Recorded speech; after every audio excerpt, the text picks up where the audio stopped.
We're 24 hours away from the start of the college football playoff semifinals tomorrow night, 7:30 Eastern on ESPN. The Fiesta Bowl featuring two remarkable stories. Let's start here specifically.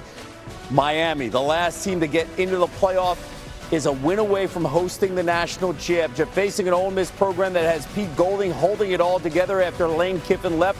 We got reports on both teams. Let's start with Holly Rowe on the scene in Glendale.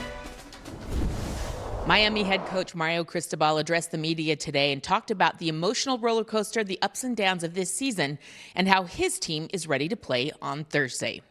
Start the season with 100-plus teams, and now there's 4. And everybody's banged up. Everybody's hurting. Numbers are down. People have exited. So that's the approach, making sure that we understand that you're here for a purpose, and your intent and what you've done throughout the entire season leads you to this. You approach it with gratitude and full throttle. Their season turned on one meeting. After their second loss of the year against SMU, a team meeting that Monday morning was the turning point. Players told me guys were in tears, speaking their heart. The turning point was, what kind of team do you want to be? They made the decision in that meeting. They've been undefeated since, and they say that is what's fueling them to prove to the world what kind of team they are.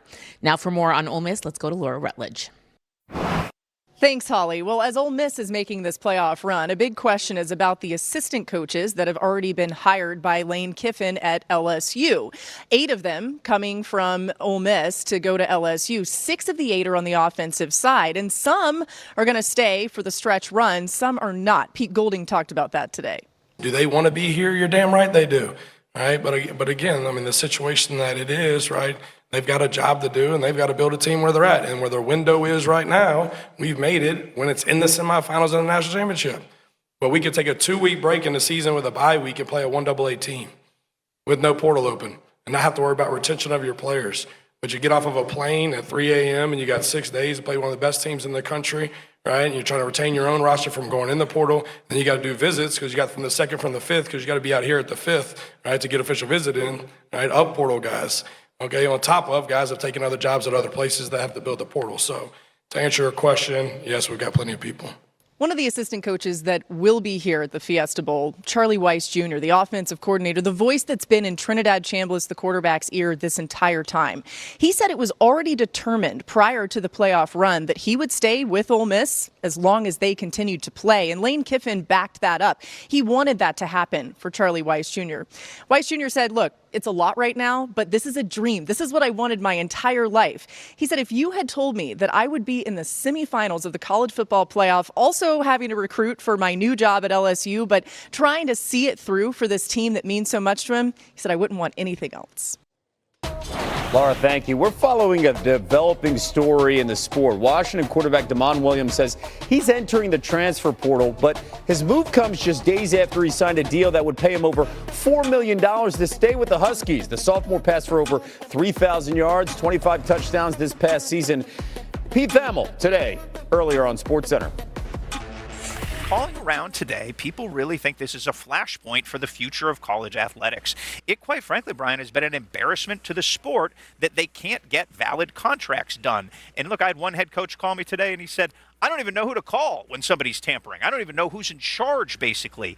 And this moment in time here is a symptom of bigger problems all around the sport of college athletics. The NCAA technically is in charge of tampering. The CSC, newly formed, is in charge of a flurry of things, but none of them are tampering in this case. Tampering is so prevalent, Brian, that there's really no way to enforce it. It's become a way of life. And recent legal rulings have even made it hard for the NCAA to enforce tampering. Tennessee took the NCAA to court within the last few months, and the ruling and injunction there made it hard for the NCAA to enforce its own rules. So this is a complicated time. There's nobody really in charge, and everyone is looking at Damon Williams' situation for answers for the future of how college football works. The upcoming NFL draft. You're part of that as well. Alabama quarterback Ty Simpson skipping his senior season to declare for the draft. His dad is the head coach at UT Martin, and he says that he received first-round grades from all the NFL GMs. Simpson is third on Mel Kiper Jr.'s big board when it comes to quarterbacks. Well, you've been a big fan. of Ty Simpson in certain moments this past season. How do you evaluate Simpson going into this draft? Well, yeah, you're right, Kev, because he's been a roller coaster. And it's funny you mentioned certain parts because when he's high, he's been really good. But when he's been down, you've been like, yeah, I don't really know if this kid has what it takes. And I think that's what the NFL evaluators are going to look at. And like right now, I don't think he's a first-round pick. Now, let me say this. Because the quarterback market is slim and you have Fernando Mendoza at the top, Dante Moore will probably be second if and when he comes out of the draft this year. So we're looking for QB3 in that case. And so I can understand why people say Ty Simpson is going to be a first-round pick. But I just think when you look at it, he's only got 15 starts, Kev. Think about the quarterbacks that have had that few starts and how they've transitioned to the National Football League. Look at Anthony Richardson. Look at some of the other guys, Mitch Trubisky. When you don't have a lot of starts, traditionally speaking, your journey to the National Football League is a bit of a rough journey as opposed to some of the quarterbacks who've got a ton of starts. Bo Nix, Jaden Daniels, to name a couple. So I would be very leery if I were teams of Ty Simpson, but don't make no mistake about it. He's going to get overdrafted because just like you, Kev, when you put the pretty hair on and you dye your hair, everybody overdrafts you in the good-looking draft. So he's going to be the same way. Quality value pick, let me tell you there, wherever I go. And I'm thinking first round myself as well, especially on a good hair day. All right, let's talk about the Fiesta Bowl here, Boog. That game tomorrow night, 7:30 Eastern on ESPN. Miami favored over Ole Miss by 3.5. What's it going to take to win this semifinal game? Who can kind of dictate the game at what tempo they want to play? When you look at Miami, it's no doubt how Mario Cristobal, the head coach, has built this football team. It's on the line of scrimmage. Offensively, defensively, they want to run the football with Mark Fletcher Jr. Defensively, they want to dominate you with Ruben Bain and Akeem Mesidor.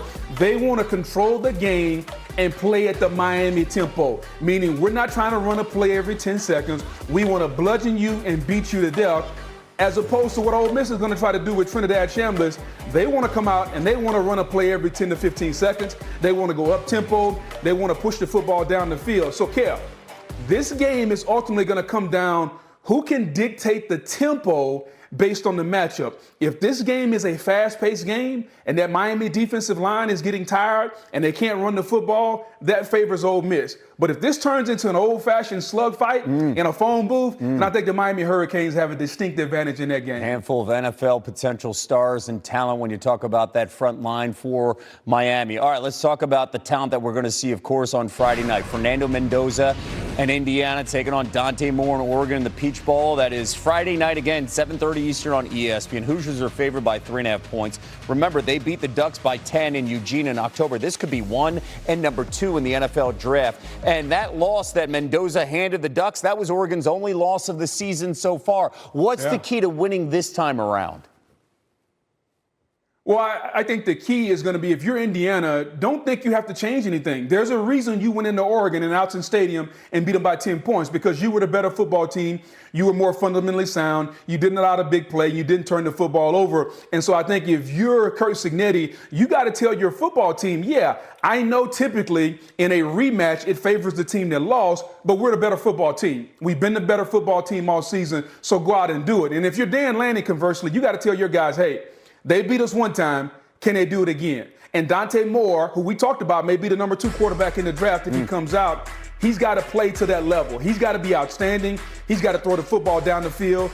Kenyon Sadiq, Decorian Moore, their superstar freshman wide receiver. Oregon has got to get some big plays, because if they don't get any big plays, then this offense is really mundane and turns into molasses, and that's not how they want to play.